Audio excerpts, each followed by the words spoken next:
Welcome to Concept Video 2. In this video, we're going to talk about types of nonverbal communication regarding kinesics, paralanguage, proxemics, and a few others. And then we're going to end with an exam prep question, some analysis, a quick thought, and then also a reflection question. So the first type of nonverbal communication we're going to talk about is kinesics, or use of body. And so there's 5 different kinds. So we're going to start with gestures. Gestures are basically just any movements that you make with your hands or arms and fingers to accompany or replace verbal messages. So if you talk with your hands a lot, like I do, then you probably use your hands or you gesture a lot. But there's 3 specific types of gestures other than just like talking with your hands like I'm doing. But there's 3 different types. There is emblems, and so emblems are hand gestures that actually have meaning without any verbal messages attached to them. Like if I went, you would know that that means be quiet. Then there's illustrators, and illustrators are different from emblems in that they are there to enhance a message, but they really don't hold meaning without verbal messages accompanying them. Like if I said, the other day I went fishing and I caught a fish this big. Me just talking and just doing this sign when it could mean a lot of things, right? So that's illustrators. Then we look at adapters, and adapters are more so, they're more in relation to emotion, so, or how we're feeling. So when you see somebody, like maybe they're doing this, you can think that they're maybe nervous, and then, or if they're bouncing their leg, like they're anxious or ready to go. Adapters are things that our body does sometimes subconsciously that tells people how we're feeling. Sometimes it's intentional. Sometimes like tapping your foot might be something you do to tell people I'm ready to go, let's go. Or even like me doing this, that would be like hey, I'm ready to go. But those 3 things we usually use with gestures, and it tells us a lot about the way someone's feeling or thinking. And I just said I thought it was interesting, the sign OK, doing this sign, it has vastly different meanings across the globe. I was reading that in the book, and I just didn't really know that. I didn't realize that was such in America that means okay, but in other countries that can mean a lot of different things. So you have to go read that if you want. Okay, number 2. We have, number 2. That would be an emblem. Yes, an emblem. Okay, so the second one would be eye contact, and this is also known as oculesics, and it deals with how and how much we look at others when communicating. This one, I would say that this one vastly differs between cultures and co-cultures, but it also has a lot to do with personal preference, like what you feel like is okay. And eye contact has a lot, it really speaks a lot to us. I mean, I think there's that quote, like, eyes are the window to the soul, something. But if someone's making a lot of eye contact or not making a lot of eye contact, I mean, there's like whole books about that, right? I'm sure like crime series, like they're looking down or away, all those things. That eye contact can tell us a lot about a person. Making a lot of eye contact, for example, in America can show confidence. Or it could show trying to have dominance over another person. It could also mean attraction. It can mean lots of different things, which is why we have to think about nonverbals with all context surrounding it. All right, then we have facial expression. So facial expression is the use of face to convey emotion. And this is I think this one's really interesting because really the 6 basic emotions, like happy, sad, mad, like those things, are kind of the same across cultures. However, when you add context to it and you add relationship or you add whatever to that, then and you add multiple layers, then we may show it in different ways, or we may show more or less, depending. But I think it's really sweet that across all cultures, that if you smile, you're happy. If you are sad, you cry. So you can kind of always guess that, but then facial expression, when you look at just like everyday conversation, like not really showing emotion, but just talking, that's also a lot, right? We read a lot about some people's facial expressions. We can tell a lot about the way someone's feeling or what they're thinking by reading their facial cues.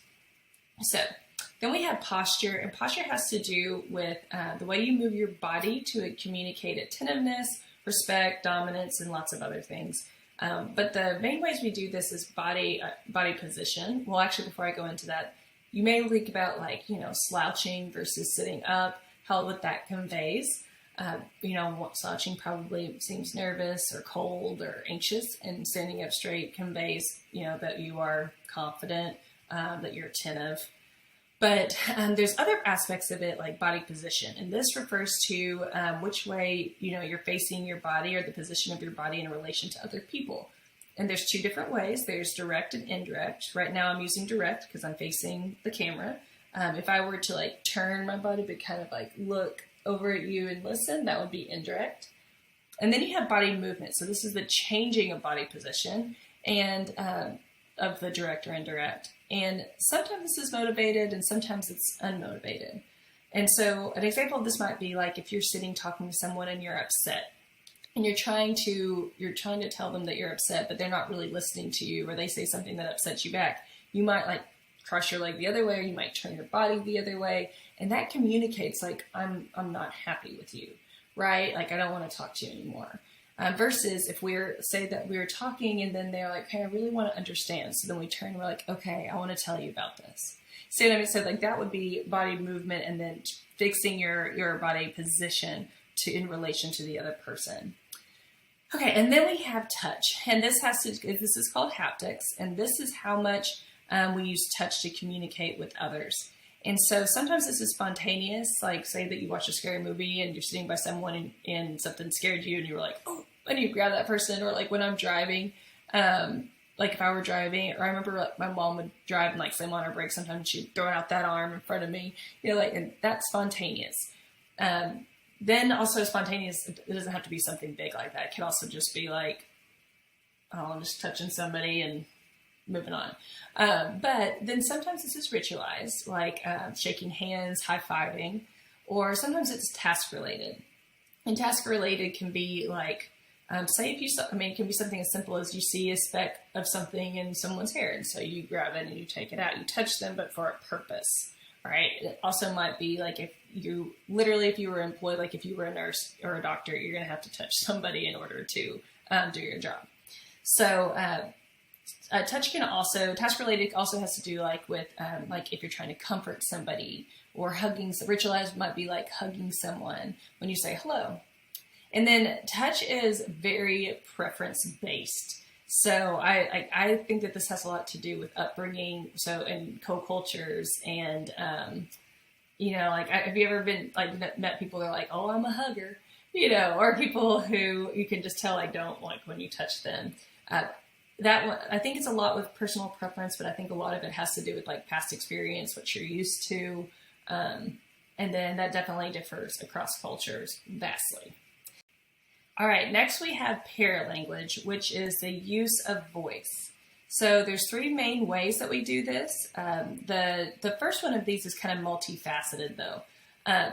Intonation is the variety, melody, and inflection of one's voice. And this is where you might say, like, if there isn't a lot of inflection, if there's not a lot of change, that you might call someone monotone, right? Intonation also helps us kind of understand conversational versus reading. Like if you notice if someone's reading, they always kind of go into the same pattern, right, of their intonation. It's all the same, or it goes in this like rise and fall. Whereas someone conversationally it's a little bit different. It's on an exact pattern, but it's usually kind of unique to that person. Just like idiolect is your unique use of language. Intonation can also be your unique way of showing nonverbals through your voice. So a few ways that we do that is through pitch. So this is how high or low our voice is, like the pitch of it, not necessarily how loud, but like, if it's high or if it's low, that is pitch. This emphasizes ideas, emotion, or even questions. At the end of a question, you would say something like, right? You would go up with your pitch, and that is to show that it's a question. You might also show emotion, like if you're angry, you'd be like, I don't want to. You go lower. You're not going to be like, I don't want to. It's like you have to smile whenever your voice goes up. Or if you're really excited, you might be like, oh, I can't wait. Like when your voice gets higher. But that's pitch. And then you have volume. So like that is like how loud or soft. And then rate. And rate is how quickly you speak. So like loudness and softness has to do with a lot with nervousness and also just like being socially aware. But also speed of speech is usually associated with like how calm or nervous you are. And also are excited. All right. So then vocal quality. This is also known as timbre. And timbre is the sound of a person's voice that distinguishes it from others. I definitely believe this makes an impression because you can hear someone's voice and just like the certain way, it's either going to be real breathy or throaty, nasally, and it's a combination, but it's all very unique to that person. So like I said before, like you may be in the grocery line and you may hear me talking on the phone someday and you turn around and you're like, oh, I know that's Miss Peters. Where you at, Miss Peters? Because you can hear my voice because you've heard it so much. But that would be timbre, and our voice quality, and I definitely think that makes an impression on us. And I know that some people's voices, like if they're real harsh, they can kind of make you like, eh. Or some people, have you ever heard a voice that you're just like, that's such a cool voice? Yeah, I feel like that's how some radio talk show hosts get their job, is that they just have really cool voices.